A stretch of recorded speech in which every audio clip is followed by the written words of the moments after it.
Magandang umaga mga kababayan. Magandang tanghali. Magandang hapon. Magandang gabi. Inuuna ko po ang pagbati sa inyong lahat. Sana po nasa mabuti kayong kalagayan. Malayo sa aksidente, malayo sa sakit, malayo sa kalamidad. Hinahangad ko po at saka panalangin ko na tayo pong lahat ng mga Pilipino ay makaraos ba tayo sa mga pangangailangan natin araw-araw. Mag-ingat po tayong lahat mga kababayan, at kung sakali po itong vlog ko magustuhan ninyo, please naman, please, paki-like nyo at paki-subscribe.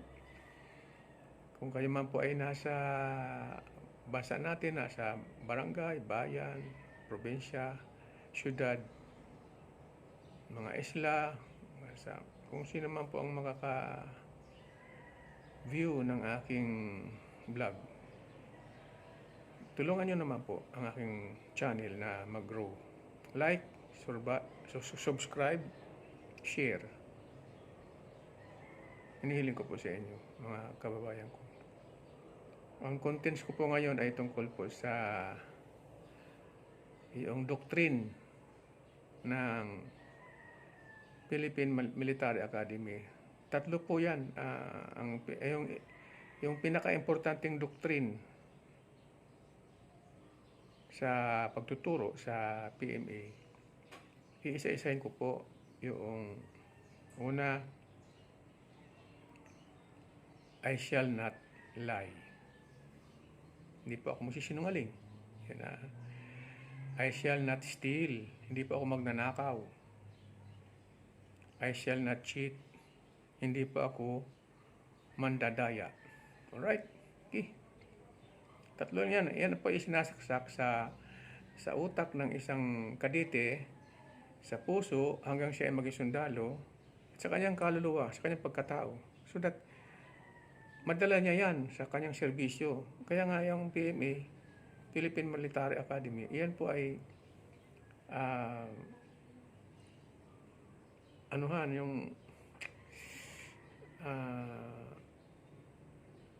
diyan na itinuturo kung paano ka maging responsible na, maging professional na sundalo. Yan. Kung paano ka magsisilbi sa bayan ng tama, kung paano susunod sa batas. Okay. Yan po ang doktrina ng pagtuturo sa Philippine Military Academy. Ngayon, halimbawa, nakatapos ka with flying honors, halimbawa man, no? Na-assign ka sa isang unit ng Armed Forces of the Philippines. Halimbawa, ang napili mo ay Army, sa Army ka ma-assign. Kung napili mo naman ay Navy, sa Navy ka ma-assign. Air Force, diba? So, ma-assign ka sa mga ganyan, no? Parang sariling choice mo na lamang kung mag-PPNP ka. So, granting na ikaw ay na-assign sa Navy, no? Ang training daw sa Navy ay yung bang Marines, gano'n, no? Ang training dyan ay very rigid. Masyadong, masyadong tinitraining ang iyong physical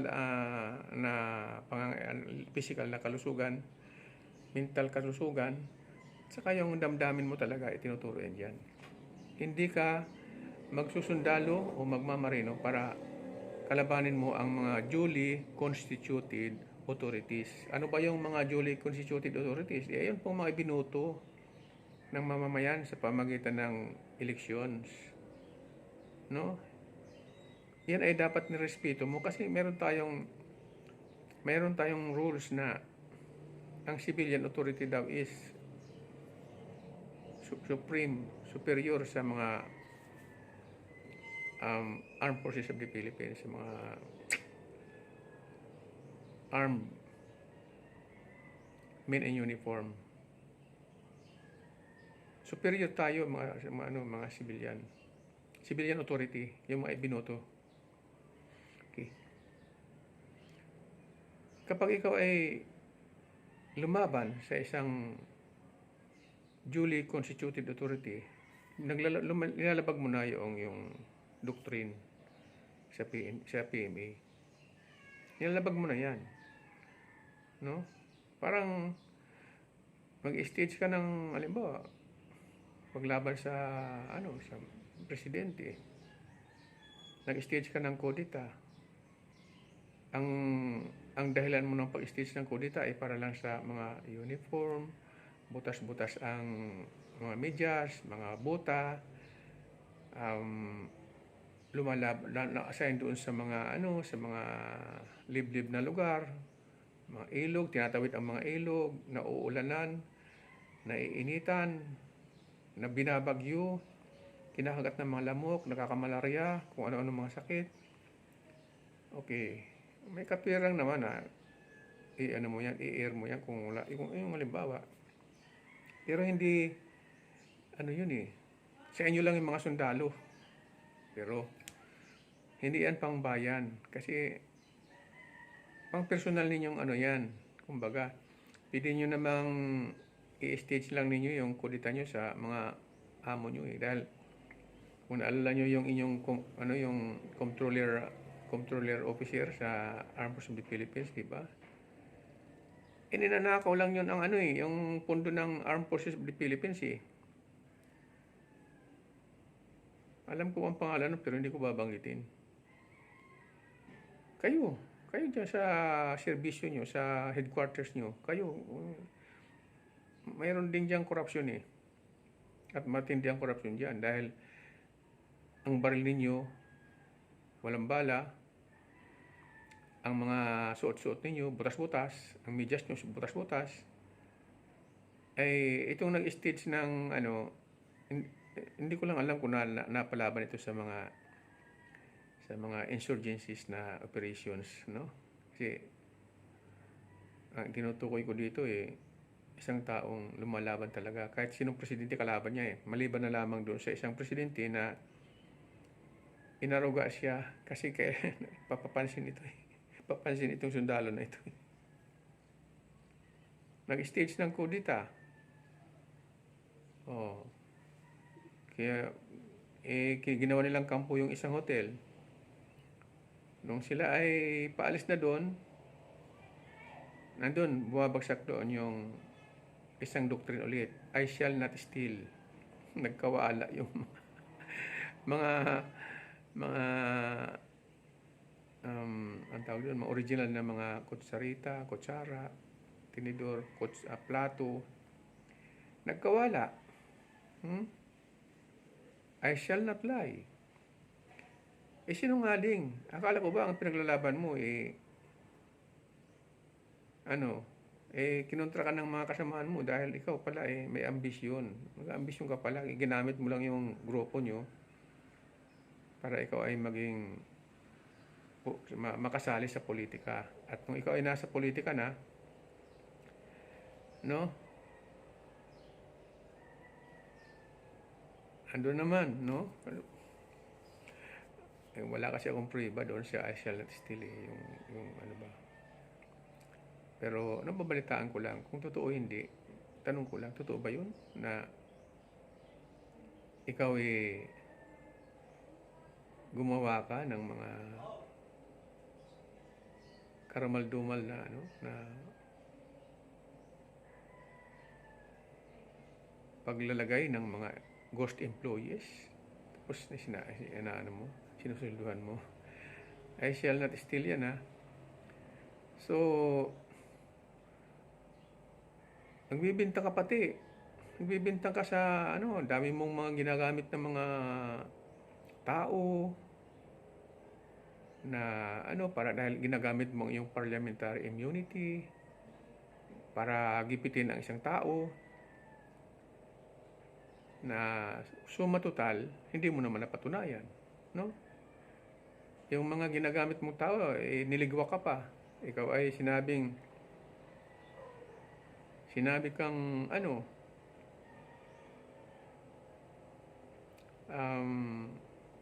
sinungaling. I shall not cheat, I shall not lie. Sinungaling ka in the sense na ginagamit mo lang sila para lang sa iyong ambisyon. No? Nag-retract ang mga ano mo eh, mga testigo mo. Binayaran mo lang daw, o di ba? Binayaran. Tapos hindi naman sapat yung bayad, kaya na yun. Nagreklamo yung isang attorney. So, I shall not steal, I shall not lie. I shall not cheat. Andun na, parang naipaliwanag ko na yung tatlong anong yan, doctrine. No? Naipaliwanag ko na yan eh. So, nagbibintang ka pa na yung kinakalaban mo, dahil hindi mo naman siya mabuwag-buwag o hindi mo siya maligwak. Ang dating namumuno sa bansa natin na napakagaling, ang dating napapagbintangan ninyo na pumapatay ng mga drug addict, ng mga involved sa AJK, ngayon sasabihin mo, siya ang ano bang tawag doon? Drug dealer ba ang tawag doon? O drug cartel? Siya ay pinaka-drug cartel ng Pilipinas. Di ba? Pagsisinungaling yan. Anong ebidensya mo? Ilabas mo. Idemanda mo yung boss namin. Idemanda mo sa korte kung may ebidensya ka. Korte lang, hindi yung puro sat-sat. Nagsisinungaling ka eh. Hindi kami maniniwala. Kaming mga taong bayan, hindi kami maniniwala. Sa sinasabi mo, proven ka na eh. Sinungaling ka eh. You're a liar, no?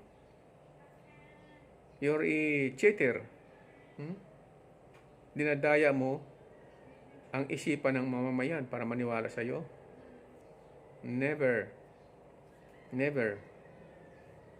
Kaya ikaw na sundalo, naging senador, kinasuklaman ng maraming tao, no? Kinasuklaman ka ng maraming tao, totoo lang. At ikaw ay isinumpa ng maraming tao sa pagsisinungaling mo. Sa iyong pandaraya.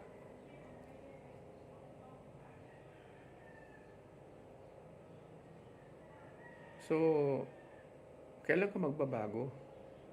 Ngayon, pinagbibintangan mo naman ng isang matinong tao, yung nagpatahimik. Dapat na lang, kung ako lang nasa kalagayan nun, yung hindi masaway-saway na mga drug addicts, no? Yung hindi masaway-saway na drug cartel na, pagpapatayin ko lahat yan. Kung ako lang, kung ako ang nasa posisyon nun.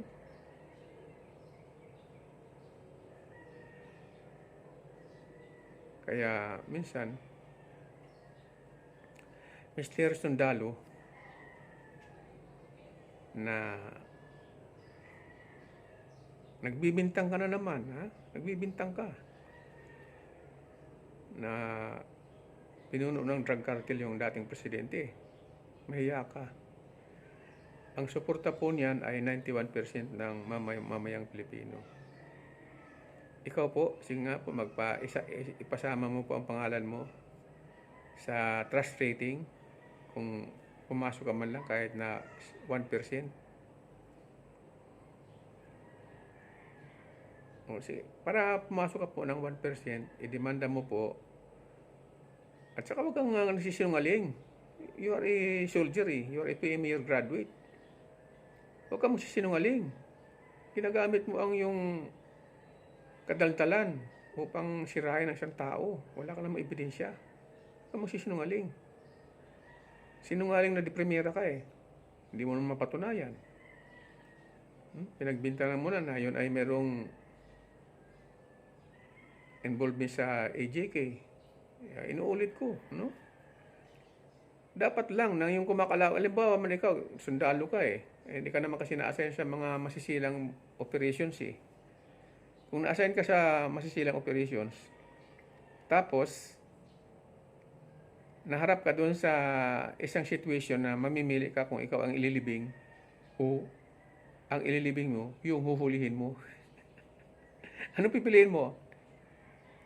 Di ba, AJK? Oo. AJK na self-defense. Pipiliin mo bang bariling ka ng huhulihin mo? O, di ba? Ang mission ng sundalo sa mga anti-insurgency kayo. Halimbawa, yung kalaban ng gobyerno, huhulihin mo. Tinutukan ka ngayon ng baril. Magdasal ka na, Mr. Sundalo. Sundalong kanin. Babarilin kita. May pagkakataon kang bumunot. Mabilis ka. Trained ka Trained.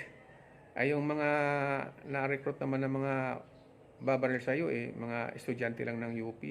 Estudyante lang na ni-recruit ni na Manuel. Hindi yan ikaw sundalo.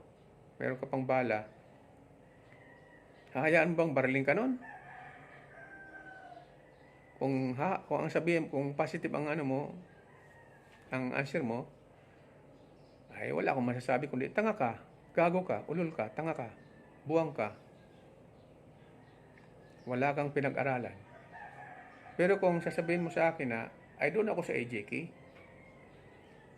na tama yun dahil pili mo pang ipagtanggol ang sarili mo kung buhay ka. Kung patay ka na, may pagtatanggol mo ba ang sarili mo? Yung ginagawa mo ngayon nagbibintang ka ng walang katotohanan o may katotohanan ka, dipanda mo. Diba? Mayroon naman tayong korte. Diba? Civilian na yung taong pinaparatangan mo ng pinuno ng drug cartel. Hindi ka ba nahiya dyan? Ang yung apelyido po kilala yan Pero di ba yung parang dinadamay mo nang yung angkan sa kasinungalingan mo? O pag samasamahin mo yung magulang mo, mga kamag-anak mo, yung kamag-anak na naka-apelyido mo, magsama-sama kayo, pumunta kayo sa piskal, magsampa kayo ng demanda. Yun ang napakagandang para malay mo baka maniwala ako sa iyo, di ba? Maniwala ang mamamayan sa iyo. Mabuti na lang na wala ka sa politika. Dahil kung nandun ka pa sa politika, ang dami mong gigipitin. Yes or no ka din kung saka yung bang marunong ka ding magpaikot-ikot ng mga tanong.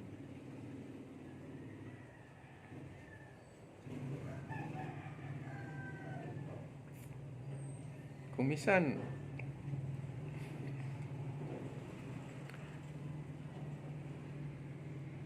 naalala ko patuloy si Pacquiao diba?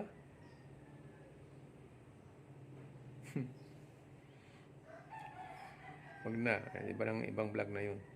Ito na lang si Sundalong hindi naman napalaban sa mga insurgency operations. Hindi naman ito nakaranas ng ng butas-butas ang kanyang buta, medyas, natutulog sa ulanan, sa initan, kinakagat ng lamok, nakakamalarya. May mga alipunga ang paa dahil hindi na nawawala doon sa laging umuulan na lugar. Hindi naman siya pwedeng umalis doon dahil may operations. Kung ilang araw sila doon, linggo, buwan, hindi sila pwedeng umalis. Hindi ka dyan na-assign, Mr. Sundalo. Dahil kung na-assign ka dyan, naranasan mo sana. Hindi ka sana magsasalita ng ganyan, ng mga dahil wala kang respeto sa duly constituted authorities. Ilan na ba ang dumaang mga presidente na tinarantado mo? Hindi ka naniniwala sa batas natin, pupunta ka pa din sa ICC. 91% ng Pilipino ang kalaban mo. 32 million ang bumuto kay BP Sara, for your information. Tingnan natin. Kung hindi magkagulo, Kung hindi magkagulo sa ginagawa mo, sa ginagawa ninyo ng mga dilawan, sa ginagawa ni Congressman Speaker, may mga moves kayo dyan na akala nyo, tinalaga kayo dyan sa Kongreso, sa Senado, para gumawa ng batas para sa kapakanan ng mamamayang Pilipino, hindi para sa kapakanan lamang ninyo. Pag kayo ay may kalaban sa politika,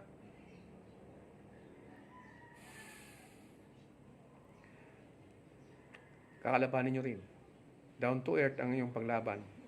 Kahit na mag-imbento kayo ng mga kasinungalingan, mga gagamitin nyo ang pera ng bayan sa pag-iimbestiga, na suma total wala namang kinalalagyan, wala namang kinahinatnan. Mahiya ka po, sundalo, Mr. Sundalo, no? Hindi kita irerespeto pag ganyan ang ugali mo. 91%, tatanda mo yan, ha? Saka ito ganito, para malaman natin kung gaano kakamahal ng bayan. Naging senador ka na din, eh. Ito, malaman natin, sa 2025, may pagkakataon ka magkandidato bilang senador. Patunayan mo na ikaw ay mahal ng taong bayan. At ipapanalangin ko na maging malusog si PRRD, no? Ipapanalangin ko sila na maglingkod pa rin sa taong bayan. Pag yan ay natalo mo sa eleksyon, ay babawiin ko lahat ng sinabi ko tungkol sa iyo. Na ikaw ay matinong sundalo, na ikaw ay nag-aral sa Philippine Military Academy, na ang doktrina, maganda ang doktrina sa PMA. Himay-himayin natin. Di ba? Hindi ka pwede magnakaw, hindi ka pwede magsinungaling. No? Hindi ka pwedeng mandaya. Dinadaya mo kami. Biro mo kung sasabihin mong drug cartel ito si dating Pangulo. Di ka ba nahiya niyan? Dinadaya mo ang aming isipan. So you cheat. Niluloko mo kami. Nagsisinungaling ka. Wala kang ebidensya. You lie. No? You steal. Bakit? Kasi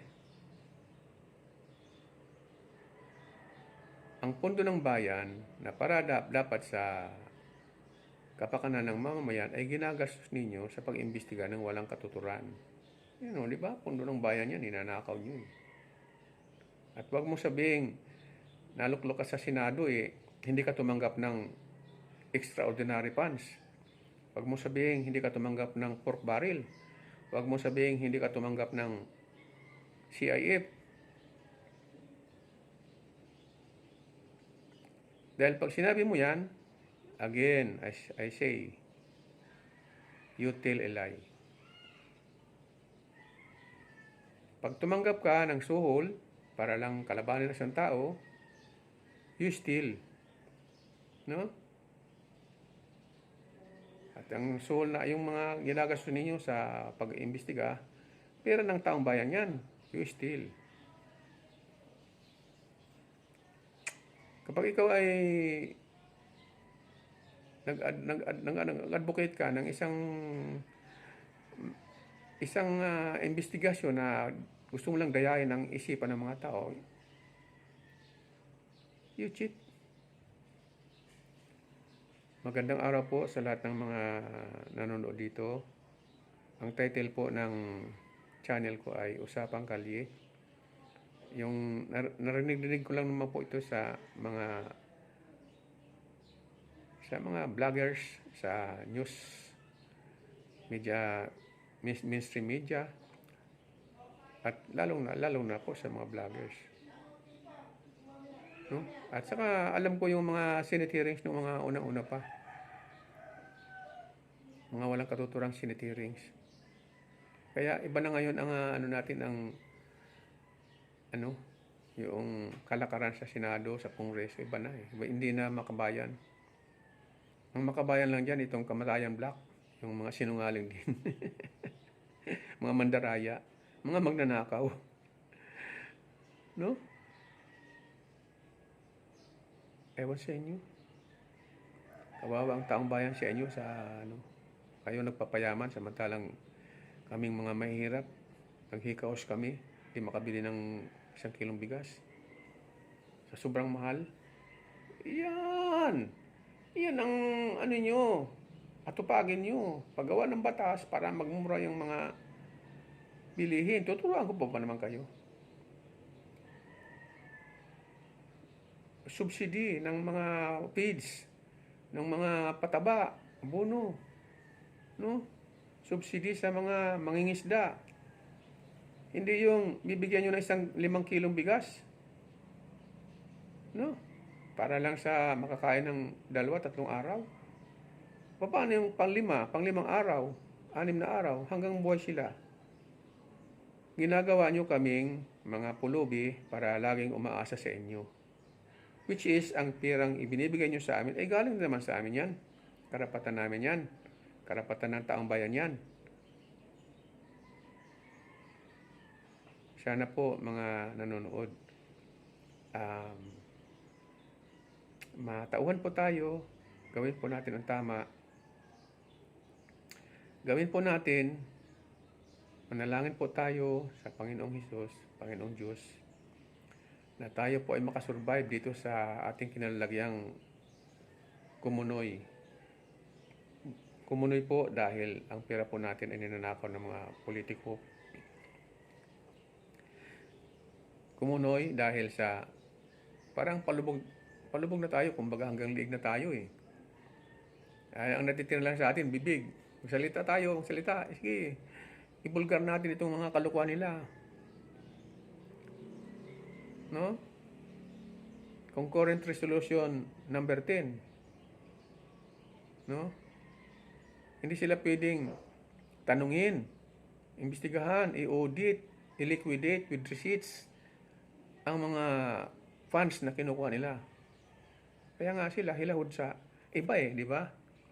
Ang mga politiko, hilahod sila doon sa pagkarga ng mga ninanakaw nilang pera.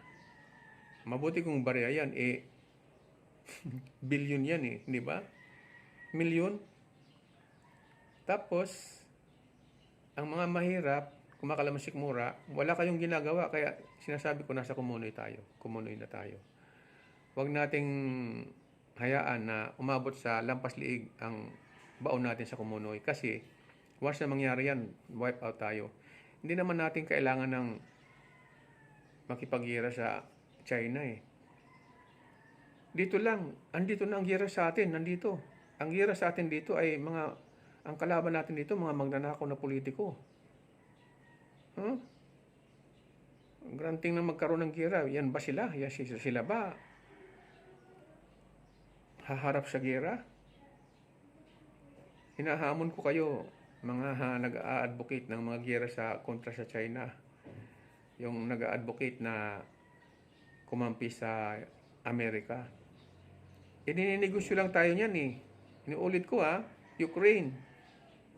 Sinuplayan nila ng armaments, mga balag, tangke de gira, mga barko, missiles. Ay hindi na ang tagal bago matalo ang Russia. Siyempre matatag ang Russia. Hindi umubra yung kanilang yung pagharang sa mga supply sa kasi kaya ng Russia na mabuhay nang wala yung mga supply ng ibang bansa eh. Iniwanan, di ba? Ganyan ang mangyayari sa atin. Pumunta sila sa Israel, doon naman sila nagbibenta ng armaments kasi ang negosyo yan eh. Granting na mapalaban tayo sa China. May backdoor negotiation dyan itong sundalo na ito eh. Hindi naman siya nagtatrabaho sa foreign affairs. Hindi naman sekretary ng foreign affairs siya. Itong trabaho ng foreign affairs eh. Hindi naman siya diplomat. Pero nakipag-negotiate siya sa China. At doon naitayo po ang garrison ng China sa Scarborough Shoals. May balita po na 3 isla yata sa Mindanao o somewhere na kinuha nila yung mga lupa, yung mga dinala doon sa paggawa ng China. Sila din ang nagbebenta ng lupa ng mga pagtambak doon sa Bahura para maging sila. Kaya matatag ang China dahil Pilipino mismo ang nagbenta sa kanila ng Scarborough Shoals eh. Pera. Sako-sakong pera. Kinukuha nila doon sa Mindanao. Banggitin ko ba? PO. PO ang umpisa ang mga letterhead ng kanilang mga umpisa ng kanilang names. Kasi po, kinukuha nila yung benta ng lupa. Barko-barko yan, inalagay lang. Pinapatag yung yung isla. Tapos binibenta doon sa China.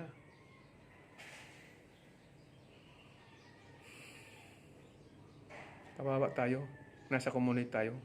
Dahil sa mga mandaraya, sinungaling at magnanakaw na mga politiko. Magandang umaga po ulit sa inyo mga kababayan. Sana po matauhan na po tayo.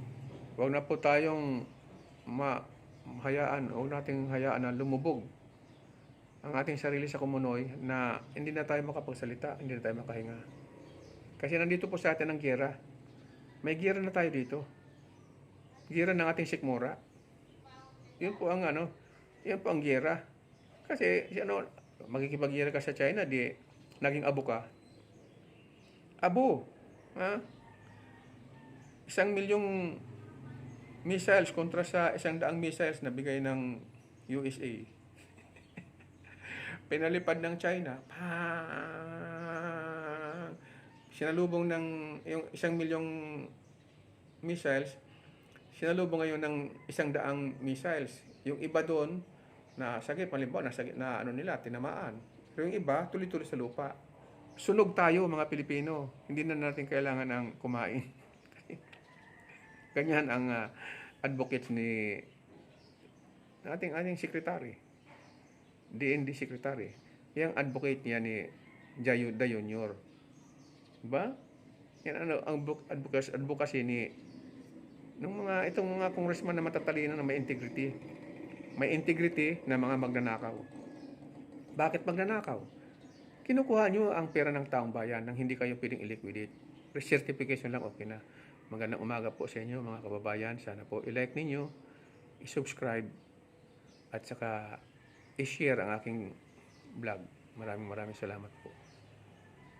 Hangad ko po nga pala na shout out po doon sa mga kaklase ko, sa mga kamag-anak ko. Sa lahat ng mamayang Pilipino na tayo po ay maging malusog, malayo sa mga aksidente, malayo sa mga kalamidad.